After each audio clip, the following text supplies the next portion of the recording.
Hi, my name is Belinda Quintana, and I am a student from Cypress High. I was wondering if I can ask you a couple questions regarding to the topic of depression. Okay. Okay, perfect. Okay, so the first question is, what is your job?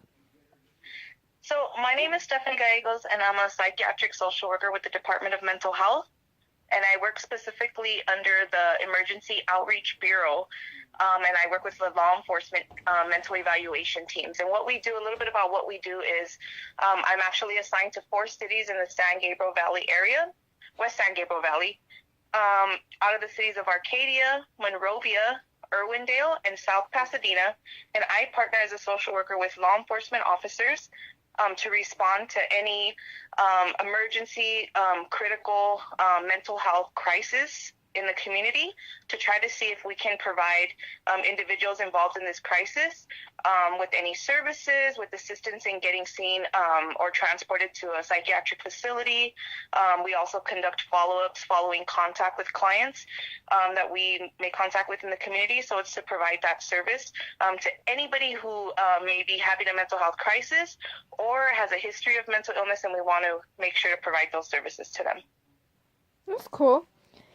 The second question is, how has your job impacted you and your clients? Okay, so I think the program in my specific area is fairly new. It's about a year and some months old, and I think it's definitely impacted me in being able to serve the community, and being able to learn about the community needs in regards to mental health. And also, I think with clients, not only are we impacting clients, but their families. I think sometimes, there's crises that impact not only the client, but the families involved, the family members that are caring for their loved one. And so us coming out not only to respond to whatever's happening at the residence or in the community on the streets, but we also provide them with services that day, and also follow up to see how we can provide them with long-term services to try to help them with stabilizing. So I think it's impacted the families in the sense that we've been able to connect them with resources that can help assist that person being linked and serviced with the appropriate resources to help move them more towards stabilization and kind of reaching some of the goals that they have for their own personal lives. What's the most common age group you get for clients? It can be all ages. Primarily what I have received since I've been on board has been, I'll say between 23 to about mid 40s. But I have come in contact with children, and also teenagers as well. Is there a reason why why it's that age group? Like, is there a more common diagnosis or cause for that, or is it just within that age group? The diagnoses can definitely vary. Um, for the younger clientele that we have came in contact with, we do see a lot of symptoms of depression. Sometimes the clients that we come into contact with have a history of difficulties that they have been through that are currently impacting them. Sometimes, unfortunately, with the encounters that they're having at school and what they're going through with their peers, that can lead, to them having some difficulties. So bullying's a really big thing as well that I've seen. And with older adults, again, like I said, there's a lot of, various diagnoses that we do see. So it kind of just depends on kind of the person that we come into contact with in their history. Okay. Um, how difficult are your cases for you to work on? Well, it's never black and white. It's always, um, coming into a situation. So if I can explain a little bit of how it works, oftentimes, if we have an imminent concern about a situation, there is a 911 call that comes to one of the police stations that I partner with. And what happens is the person calling in will share with us, this is going on, I have some concerns, and this person may have, or if they know for sure that this person has a history of mental illness, they'll report that. So then officers will respond, and will be the second response out, myself and my partner, who is also an officer. And we will try to get a best understanding that we can as quickly as possible to determine, what our next steps are and how we're going to move with trying to support this person.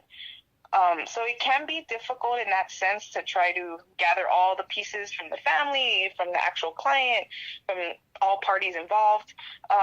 So it can be difficult, but we just try our best to be sensitive to, where the client is at, being able to be sensitive to the family because, sometimes if there's a danger, police have to respond in a certain way. But having myself there, I try my best to come from a sensitive place, which officers do amazing at as well, to try to make sure that the person feels safe enough to share with us what's going on, and not that, that they're going to get hurt or something's going to happen. It's more of us being there in our presence, being there so that we can help. So I think that's the little bit of the struggle, is being able to make sure that they know that, and trying to communicate that when we go on scene 2 calls. And has there ever been like a time where they didn't want to cooperate with you guys? Like, how difficult was that for you guys?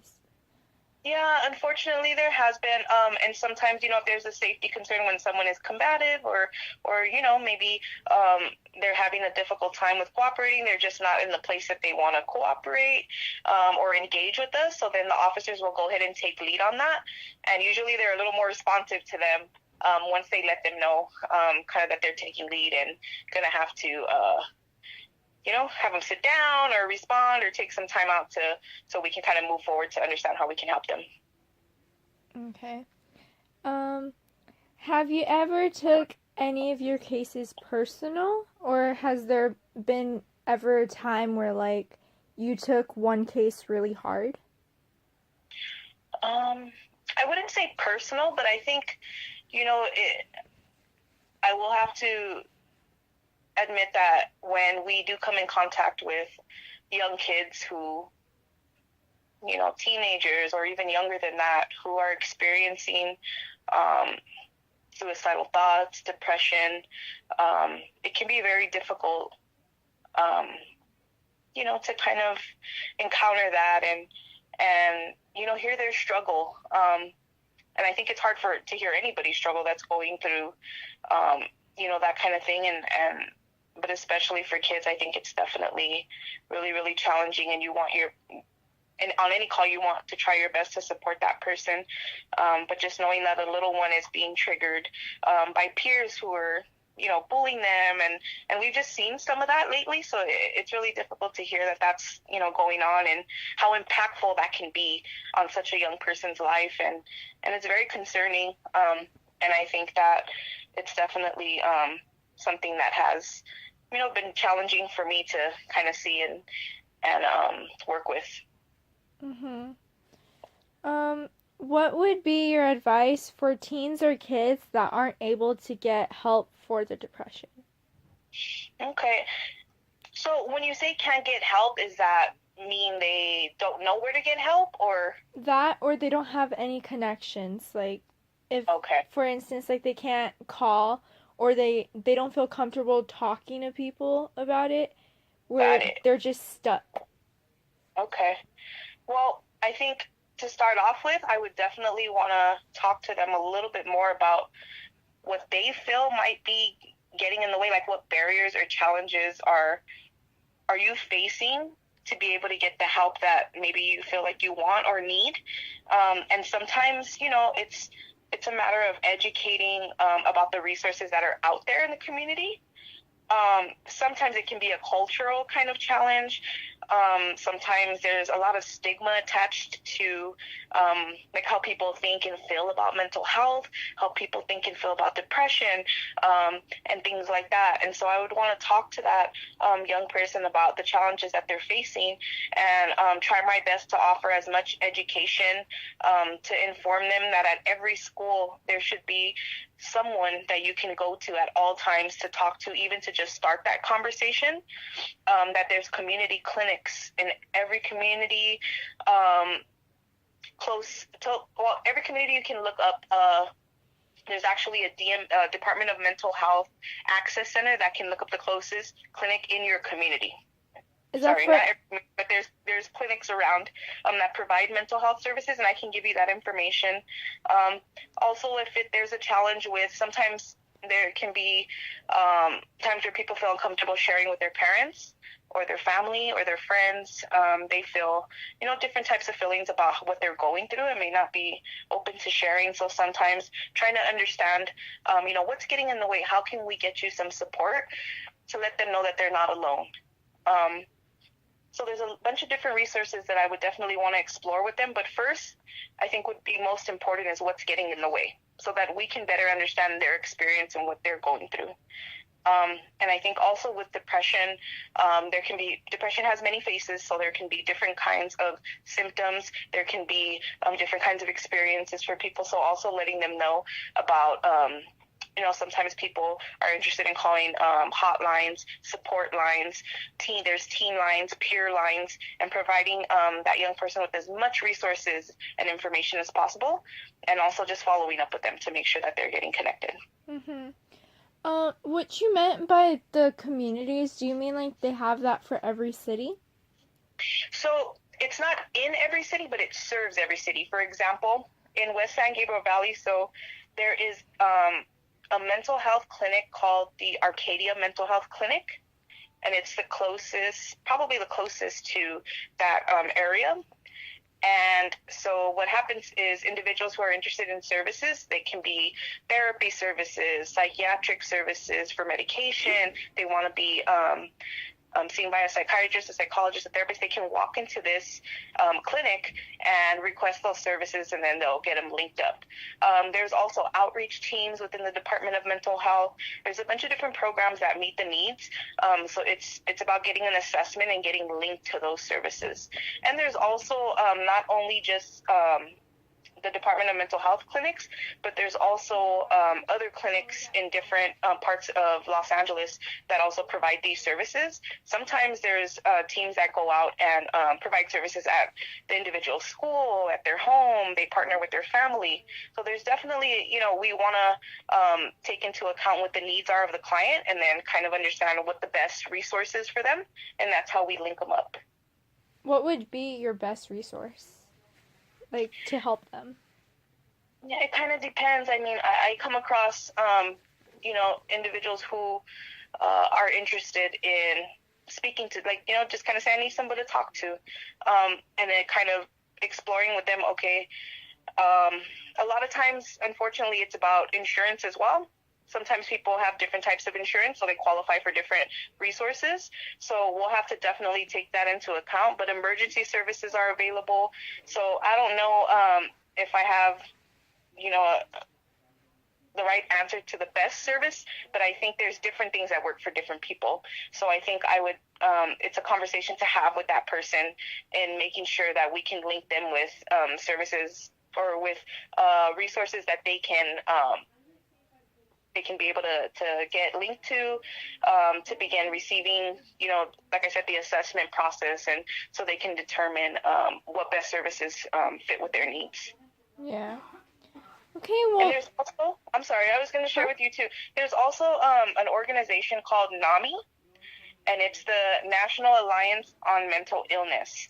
And what they do is they provide education and support to families and individuals. They have some support groups, again, because there are families out there supporting their loved ones who are experiencing mental illness. And, there can be times where they're also needing support in supporting their loved ones. So NAMI is an awesome organization to educate the community, families, individuals, and they offer services like that as well.